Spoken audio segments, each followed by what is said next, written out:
السلام علیکم اسلام and Pakistan YouTube channel کے پیارے دوستو، امید کرتا ہوں آپ خیریت سے ہوں گے اللہ کے فضل و کرم سے۔ ناظرین و سامعین کرام، آج ہم حضرت لوط علیہ السلام کی قوم کا وہ واقعہ سنیں گے کہ جس وجہ سے اللہ تبارک و تعالیٰ کا اس قوم پر ایسا عذاب نازل ہوا کہ حضرت جبریل امین زمین پر تشریف لائے کچھ فرشتوں کے ساتھ، اور وہ 5 بستیاں جو حضرت لوط علیہ السلام کی تھیں ان کو آسمان پر اٹھا لیا اور پھر زمین پر الٹا پٹخ دیا، تو وہ تمام بستیاں چکنا چور ہو گئیں اور پھر پتھروں کی بارش کی گئی اور وہ تمام کے تمام لوگ ہلاک ہو گئے۔ اجی مکمل واقعہ ہم سنیں گے، اس کی ڈیٹیل بھی جانیں گے، وہ شہر کون سا تھا اور یہ کس جگہ پر واقعہ ہوا۔ ناظرین و سامعین کرام، واقعے کی جانب جانے سے پہلے اگر ابھی تک آپ نے ہمارا چینل سبسکرائب نہیں کیا تو سبسکرائب فرما لیجئے اور بیل آئیکن کے بٹن کو بھی پریس کر دیجئے تاکہ ہماری ہر نئی آنے والی ویڈیو سب سے پہلے آپ تک پہنچے۔ یہ حضرت لوط علیہ السلام کا شہر صدوم ہے جو ملک شام میں صوبہ حمص کا ایک مشہور شہر ہے۔ حضرت لوط علیہ السلام بن حاران بن طارق یہ حضرت ابراہیم علیہ السلام کے بھتیجے ہیں۔ یہ لوگ عراق میں شہر بابل کے باشندے تھے، پھر حضرت ابراہیم علیہ السلام وہاں سے ہجرت کر کے فلسطین تشریف لے گئے اور حضرت لوط علیہ السلام ملک شام کے ایک شہر اردن میں مقیم ہو گئے، اور اللہ تعالیٰ نے آپ کو نبوت عطا فرما کر صدوم والوں کی ہدایت کے لیے آپ کو بھیج دیا۔ شہر صدوم کی بستیاں بہت آباد اور نہایت سرسبز و شاداب تھیں، اور وہاں طرح طرح کے اناج اور قسم قسم کے پھل اور میوے بکثرت پیدا ہوتے تھے۔ شہر کی خوشحالی کی وجہ سے اکثر جا بجا کے لوگ مہمان بن کر ان آبادیوں میں آیا کرتے تھے، اور شہر کے لوگوں کو ان مہمانوں کی مہمان نوازی کا بار اٹھانا پڑتا تھا، اس لیے اس شہر کے لوگ مہمانوں کی آمد سے خوش نہیں ہوتے تھے، مگر مہمانوں کو روکنے اور بھگانے کی کوئی بھی صورت نظر نہیں آتی تھی۔ اس ماحول میں ابلیس لعین ایک بوڑھے کی صورت میں وہاں پر نمودار ہوا اور ان لوگوں سے کہنے لگا کہ اگر تم لوگ مہمانوں کی آمد سے نجات چاہتے ہو تو اس کی ایک تدبیر میرے پاس ہے۔ جب بھی کوئی مہمان تمہاری بستی میں آئے تو تم لوگ زبردستی اس کے ساتھ بدفعلی کرو۔ چنانچہ سب سے پہلے ابلیس خود ایک خوبصورت لڑکے کی شکل میں مہمان بن کر اس بستی میں داخل ہوا اور ان لوگوں سے خود بدفعلی کرائی، اور اس طرح یہ فعل بد ان لوگوں نے شیطان سے سیکھا۔ پھر رفتہ رفتہ اس برے کام کے یہ لوگ اس قدر عادی بن گئے کہ عورتوں کو چھوڑ کر مردوں سے اپنی شہوت پوری کرنے لگے۔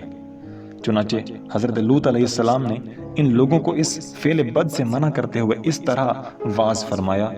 اتأتون الفاحشۃ ما سبقکم بها من احد من العالمین انکم لتأتون الرجال شہوۃ من دون النساء بل انتم قوم مسرفون۔ ترجمہ کنز ایمان: اپنی قوم سے کہا کیا وہ بے حیائی کرتے ہو جو تم سے پہلے جہاں میں کسی نے نہ کی، تو تم مردوں کے پاس شہوت سے جاتے ہو عورتیں چھوڑ کر، بلکہ تم لوگ حد سے گزر گئے ہو۔ حضرت لوط علیہ السلام کی اس اصلاحی اور مصلحانہ واعظ کو سن کر ان کی قوم نے نہایت بے باکی اور انتہائی بے حیائی کے ساتھ کیا کہا، اس کو قرآن کی زبان سنتے ہیں۔ وَمَا كَانَ جَوَابَ قَوْمِهِ إِلَّا أَن قَالُوا أَخْرِجُوهُم مِّن قَرْيَتِكُمْ إِنَّهُمْ أُنَاسٌ يَتَطَهَّرُونَ۔ ترجمہ کنز ایمان: اور اس کی قوم کا کچھ جواب نہ تھا مگر یہی کہنا کہ ان کو اپنی بستی سے نکال دو، یہ لوگ تو پاکیزگی چاہتے ہیں۔ جب قوم لوط کی سرکشی اور بدفعلی قابل ہدایت نہ رہی تو اللہ تعالیٰ کا عذاب آ گیا۔ چنانچہ حضرت جبرائیل امین علیہ السلام چند فرشتوں کو ہمراہ لے کر آسمان سے اتر پڑے، پھر یہ فرشتے مہمان بن کر حضرت لوط علیہ السلام کے پاس پہنچے، اور یہ سب کے سب فرشتے بہت ہی حسین اور خوبصورت لڑکوں کی شکل میں آئے۔ ان مہمانوں کے حسن و جمال کو دیکھ کر اور قوم کی بدکاری کا خیال کر کے حضرت لوط علیہ السلام بہت فکر مند ہوئے۔ تھوڑی دیر بعد قوم کے بد فعلوں نے حضرت لوط علیہ السلام کے گھر کا محاصرہ کر لیا۔ ان مہمانوں کے ساتھ بدفعلی کے ارادے سے دیوار پر چڑھنے لگے۔ حضرت لوط علیہ السلام نے نہایت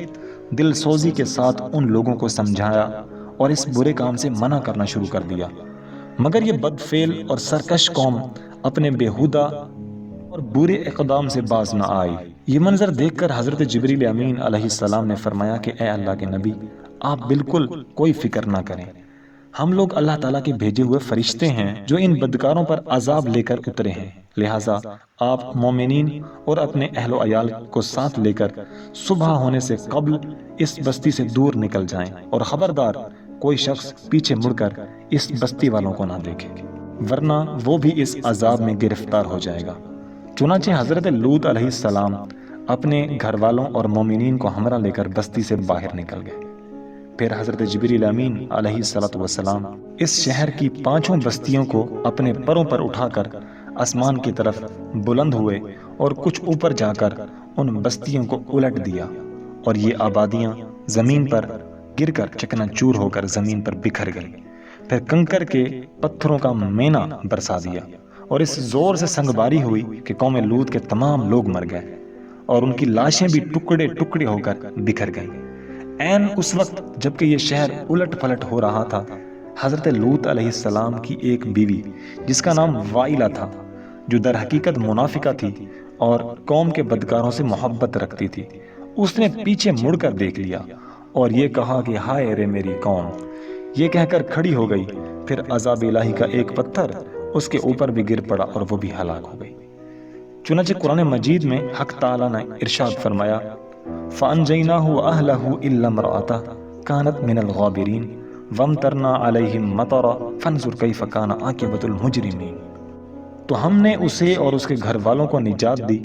مگر اس کی عورت وہ رہ جانے والوں میں ہوئی، اور ہم نے ان پر ایک مینا برسایا، تو دیکھو کیسا انجام ہوا مجرموں کا۔ جو پتھر اس قوم پر برسائے گئے وہ کنکروں کے ٹکڑے تھے، اور ہر پتھر پر اس شخص کا نام لکھا ہوا تھا جو اسے پتھر لگا اور جس سے وہ ہلاک ہوا۔ ناظرین و سامعین کرام، اس واقعے سے معلوم ہوا کہ لواطت کس قدر شدید اور ہولناک گناہ کبیرہ ہے۔ اس جرم میں قوم لوط کی بستیاں الٹ پلٹ کر دی گئیں، اور مجرمین پتھراؤ کے عذاب سے مر کر نیست اور نابود ہو گئے۔ منقول ہے کہ حضرت سلیمان علیہ السلام نے ایک مرتبہ ابلیس لعین سے پوچھا کہ اللہ تعالیٰ کو سب سے بڑھ کر کون سا گناہ ناپسند ہے، تو ابلیس نے کہا سب سے زیادہ اللہ تعالیٰ کو یہ گناہ ناپسند ہے کہ مرد مرد سے بدفعلی کرے اور عورت عورت سے اپنی خواہش کو پوری کرے۔ اللہ تبارک و تعالیٰ ہمیں ان تمام برائیوں سے بچنے کی توفیق عطا فرمائے، آمین بجاہ نبی الامین صلی اللہ تعالیٰ علیہ وآلہ وسلم۔